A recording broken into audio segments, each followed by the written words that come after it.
She thought she had found the perfect guy, charming, handsome, and attentive. But as their relationship progressed, she began to notice things that didn't quite add up. He would cancel plans at the last minute or not show up at all, without any explanation. At first, she brushed it off as him being busy, but deep down, she knew something was off.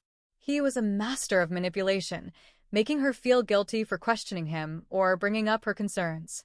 He would turn the tables, making her feel like she was the one who was flawed. And yet, she couldn't help but be drawn to him. He was charismatic, and she felt a strong physical connection. But looking back, it's clear that she ignored some major warning signs.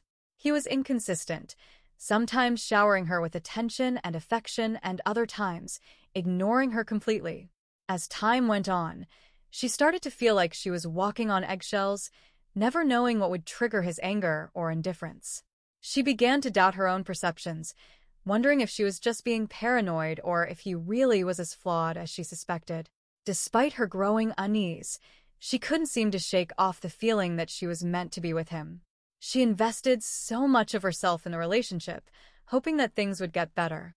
But the truth was, she was stuck in a cycle of emotional highs and lows, and it was taking a toll on her mental health.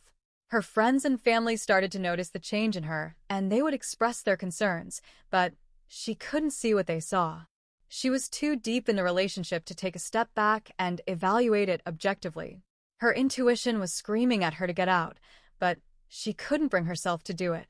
One day, something clicked, and she realized she had to make a choice: stay in the relationship and risk losing herself completely, or take a leap of faith and walk away. It wasn't an easy decision, but she knew she had to prioritize her own well-being. She started to distance herself from him and slowly began to rebuild her sense of self.